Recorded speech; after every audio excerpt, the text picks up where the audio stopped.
जैसा कि आपको पता है कि आप जो हमारी सीरीज़ चली हुई है उनसे हम काफ़ी दिन बीच में गैप ले लिया। अब हम स्टार्ट कर देते हैं एचटेट की तैयारी ज़ोरों शोरों से और चलते हैं हम एचटेट के जो पीवाईक्यू हैं, जो हरियाणा जीके के क्वेश्चंस हैं जो प्रीवियस ईयर एग्जाम में एचटेट में पूछे गए हैं, जो कि 10 नंबर की आती है, उसके बारे में हम डिस्कस करते हैं।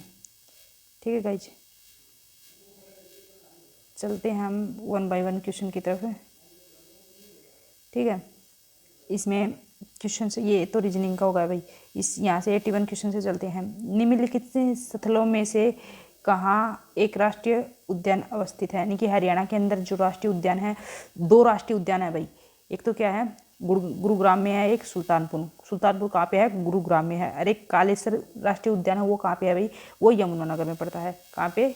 यमुनानगर में पड़ता है।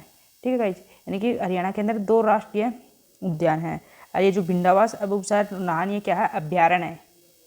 ठीक है गाइज, ये क्या है? अभ्यारण्य है। नेक्स्ट क्वेश्चन पर चलते हैं भाई। नेक्स्ट पे चलते हैं। जो 31वीं सूरजकुंड अंतर्राष्ट्रीय जो हस्तशिल्प मेले में जो सहभागी राष्ट्र था वो कौन सा था भाई?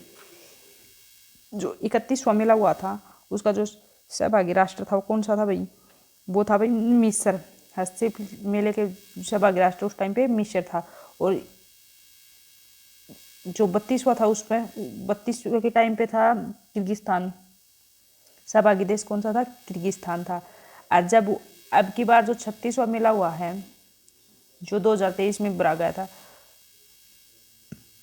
उसका जो सहभागी देश आप कमेंट बॉक्स में करके बताना। और जो उसके उस मेले की थीम, जो 2023 के मेले की थीम थी, वो जो नॉर्थ ईस्ट के जो 8 स्टेट है ना, उनके नाम पे थी। और वे स्टेट कौन कौन से हैं वे भी आप कमेंट बॉक्स में पक्का बताना। ठीक है गाइज, यानी कि जो 2023 का जो सूरजकुंड का मेला भरा था, जो 36वें नंबर का मेला था, उसमें ये जो नॉर्थ ईस्ट के स्टेट थे जो सहभागी, यानी कि जो नॉर्थ ईस्ट के स्टेट थे वे आपके सहयोगी थे, थीम थे। यानी कि जो 36वां मेला था उसकी थीम क्या थी? नॉर्थ ईस्ट के जो 8 स्टेट, नॉर्थ ईस्ट के थे 8 स्टेट थे ना, उनको नाम कमेंट बॉक्स में लिखना। ठीक है गाइज, नेक्स्ट पे चलते हैं।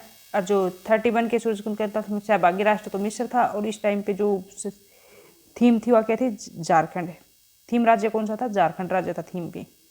31 में तो झारखंड राज्य था थीम में, थीम की थी इस टाइम की 31 में झारखंड था। और जो 32 में कौन था? 32वीं जो आपका मेला भरा था उस टाइम पे यूपी था। और जो 36 में कौन सा है? नॉर्थ ईस्ट के थीम कौन है? नॉर्थ ईस्ट के जो 8 स्टेट हैं वे कमेंट बॉक्स में कमेंट करके बताना भैया कौन कौन से स्टेट हैं वे 8। हरियाणा की 13वीं विधानसभा के उपाध्यक्ष डिप्टी स्पीकर कौन है? यानी कि जो 13वीं विधानसभा थी, सबसे पहले तो ये बताओ कि अब कौन सी विधानसभा चल रही है? अब चल रही है भाई 14। कौन सी? 14 विधानसभा फिलहाल चल रही है। और इसने क्या पूछ रहा है कि उस टाइम का क्वेश्चन है 13वीं विधानसभा के उपाध्यक्ष कौन थे? उपाध्यक्ष तो कौन थे? संतोष यादव थे भाई। और जो अगर अध्यक्ष पूछ ले, 13वीं विधानसभा के जो अध्यक्ष थे उस टाइम के अध्यक्ष थे कंवरपाल थे। ठीक है, उस टाइम के अध्यक्ष तो कंवरपाल थे, उपाध्यक्ष कौन थी? संतोष यादव। और अब चलते हैं हमारी जो 14वीं विधानसभा है उसके जो 14वीं विधानसभा है उसकी क्वेश्चन। 14वीं विधानसभा के जो स्पीकर हैं वे कौन है? ज्ञान चंद्रा। ठीक, अध्यक्ष कौन है? चंद्रगुप्ता, सॉरी ज्ञान चंद्रा नहीं, ज्ञानचंद गुप्ता।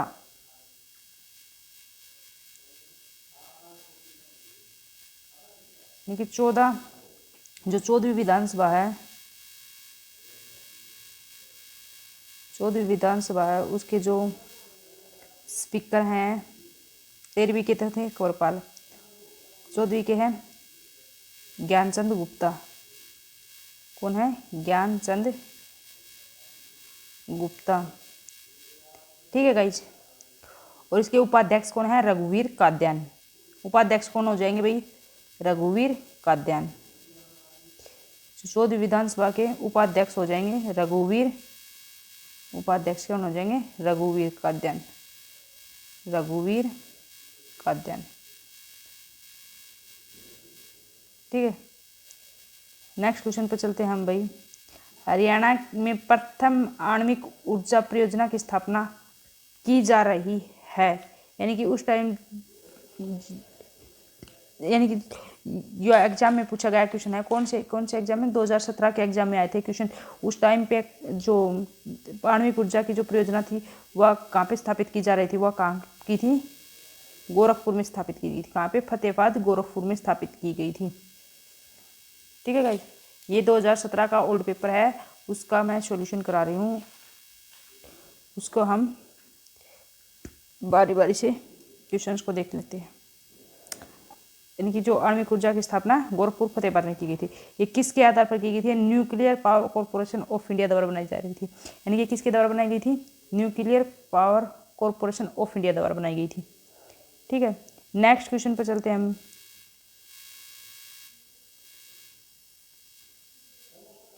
वर्ष 2017 में हरियाणा सरकार ने जो प्रवासी हरियाणा दिवस का आयोजन कहाँ किया। हरियाणा सरकार ने कहा क्या, प्रवासी दिवस का आयोजन कहाँ पे किया था, 2017 में। इस तरह का क्वेश्चन 2017 में कहाँ पे किया था, kingdom of dream Gurugram, Gurugram किया था, किंगडम ऑफ ड्रीम गुरुग्राम में। ठीक है, 2017 में किंगडम ऑफ ड्रीम गुरुग्राम में। ये कब किया गया था, ये किया गया था 10 और 11 जनवरी को, 10 और 11 जनवरी को किया गया था।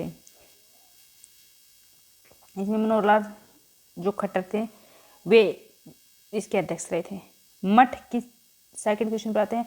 मठ जिसका बाबा मस्तनाथ ने जीर्णोद्धार किया था, मुख्य केंद्र के रूप में चुना हुआ है था। यानी कि जो मस्तनाथ का जो मेला लगता है वो कहाँ पे लगता है, रोहतक में लगता है, मतलब रोहतक में लगता है बाबा मस्तनाथ का मेला। तो कुशांति पे हुआ। अस्तर बोरबी का मस्तनाथ के मेले के लिए प्रसिद्ध है। स्थल बोहर का केंद्र कहाँ है, स्थल बोहर। इसका आंसर हो जाएगा स्थल बोहर। नेक्स्ट क्वेश्चन पर चलते हैं भाई। The technological institute of textile and science अवस्थित है। जो टेक्नोलॉजिकल इंस्टीट्यूट ऑफ टेक्सटाइल कहाँ पे है, ये गुरुग्राम में, नहीं भाई गुरुग्राम में भी नहीं है, ये भिवानी में है। इसकी स्थापना, यानी कि जो इसका स्थापना के लिए किसने की थी, बंसीलाल ने। इसको पास किया था 1972 में पास किया था। 300 एकड़ ज़मीन इसके लिए रखी गई थी और 93 में इसको स्टार्ट किया था करने के लिए।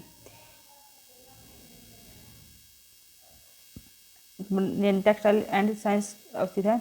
93 में इसको क्या किया था, स्थापना की थी इसकी। ठीक, और जो 95 में इसका उद्घाटन किया था, किसने किया था, 95 में इसका उद्घाटन, टेक्सटाइल एंड साइंस जो कंपनी है इसका उद्घाटन किसने किया था, इसका उद्घाटन किया था इंदिरा गांधी के द्वारा किया गया था। जबकि इसकी स्थापना किसके द्वारा की गई थी, वो किसके, बंसीलाल द्वारा। ठीक है, और उद्घाटन किसके द्वारा, इंदिरा गांधी के द्वारा। ये ध्यान रखना भाई, उद्घाटन इंदिरा गांधी ने किया था, भिवानी के अंतर्गत है ये, और इसका जो स्थापना है वो बंसीलाल ने की थी। 300 एकड़ भूमि इसके लिए रखी गई थी। वर्ष 2011 की जनगणना के अनुसार हरियाणा का जो जनसंख्या घनत्व हुआ वो प्रति वर्ग किलोमीटर कितना है। यानी कि वर्ष 2011 की जनगणना के अनुसार हरियाणा का जो जनसंख्या घनत्व हुआ वो भाई 573 व्यक्ति वर्ग किलोमीटर है। और इंडिया का कितना है भाई, इंडिया का 382 व्यक्ति प्रति वर्ग किलोमीटर। कितना है, 382 व्यक्ति प्रति वर्ग किलोमीटर है इंडिया का, और जो हरियाणा का है वो 573 व्यक्ति वर्ग किलोमीटर है। ठीक है, बू अली शाह का मकबरा कहाँ पे स्थित है भाई, बू अली शाह का मकबरा स्थित है हिसार में है, यमुनानगर में है, पानीपत में है, जींद में। यानी कि बू अली शाह का मकबरा किसने बनवाया था, जो अलाउद्दीन खिलजी थे उसके 2 बेटे थे, खिजिर खां और सादी खां ने। कौन थे, अलाउद्दीन खिलजी थे। बू अली शाह का मकबरा किसने बनवाया था, जो अलाउद्दीन खिलजी थे उसके 2 पुत्र थे। एक तो था खिजिर खां और दूसरा था सादी खां। उन्होंने इस मकबरे का निर्माण किया था। उन्होंने कहाँ पे किया था भाई, इसके मकबरे का निर्माण उन्होंने किया था पानीपत में। कहाँ पे किया था, पानीपत में किया था। अलाउद्दीन खिलजी के 2 बेटे थे, उन खिजिर खां और जो सादी खान थे, उन्होंने क्या किया था, बू अली शाह का मकबरा का निर्माण करवाया था, पानीपत में करवाया था ये। ठीक, अपने पापा की याद में। हरियाणा की नदी जो राजस्थान में उद्गमित होती है, यानी कि वह कौन सी नदी है हरियाणा की जो राजस्थान में तो निकलती है और हरियाणा के अंतर्गत बहकर वो हरियाणा में समाहित हो जाती है, वो कौन सी है? साबी नदी है। साबी नदी कहाँ पे होती है? ये राजस्थान यानी कि जयपुर से तो निकलती है। जयपुर के अंदर जो शिवर पहाड़ियाँ हैं, जयपुर की शिवर वाली वो जो पहाड़ियाँ हैं,